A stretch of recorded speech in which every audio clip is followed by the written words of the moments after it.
নমস্কার, আমি অ্যাস্ট্রোলজার যোগমায়া আঁখি। আশা করি আপনারা সবাই ভালো আছেন, ভালো থাকুন, সুস্থ থাকুন, এই কামনাই করি। অনেকেরই প্রশ্ন রয়েছে, দিদি টাকা হাতে আসে কিন্তু টাকা একদম রাখতে পারি না, কোনো না কোনোভাবে কোনো খাতে খরচা হয়ে যায়, খরচার সীমা নেই। তা টাকা কি করে ধরে রাখতে পারবেন, তার জন্য একটি কাজ আজকে বলবো। অবশ্যই সেটা করুন। কি করবেন? একটি নতুন ওয়ালেট, যেটা ব্যবহার করে, ছেলেরা ওয়ালেট বা ব্যবহার করে, পার্স, মেয়েরা, প্রত্যেকের জন্য বলছি।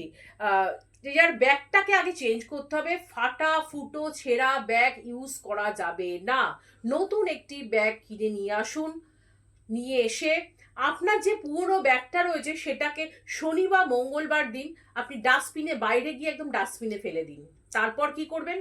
তারপর যে কোনো একটি শুক্রবারে, যেদিন কিনে আনবেন তার পরের দিন করলেই হবে। মঙ্গলবার যদি ব্যাগটিকে ফেলে দেন, মাঝখানে বুধবার একটি পার্স নিয়ে আসুন, বৃহস্পতিবার যাবে, শুক্রবার ক্রিয়াটা করবেন। কি করবেন?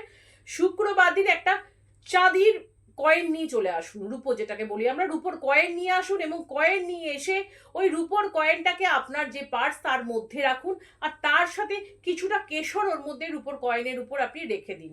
ব্যাস, আপনি বুঝতে পারবেন যে টাকা যেমন আসবে, শুধু তাই নাই, যে খরচা ব্যাপারটা যে হয়ে যাচ্ছে সেটা কিন্তু বেশ একটা ভালো জায়গায় আসবে। কাজেই যতটুকু প্রয়োজন খরচা, ঠিক ততটুকুই কিন্তু তখন খরচা হবে। এবং শুধু তাই না, আপনার অর্থও কিন্তু বেশ আসবে। অবশ্যই করে দেখবেন এবং আমাকে জানাতে ভুলবেন না। ভালো থাকবেন সবাই। নমস্কার।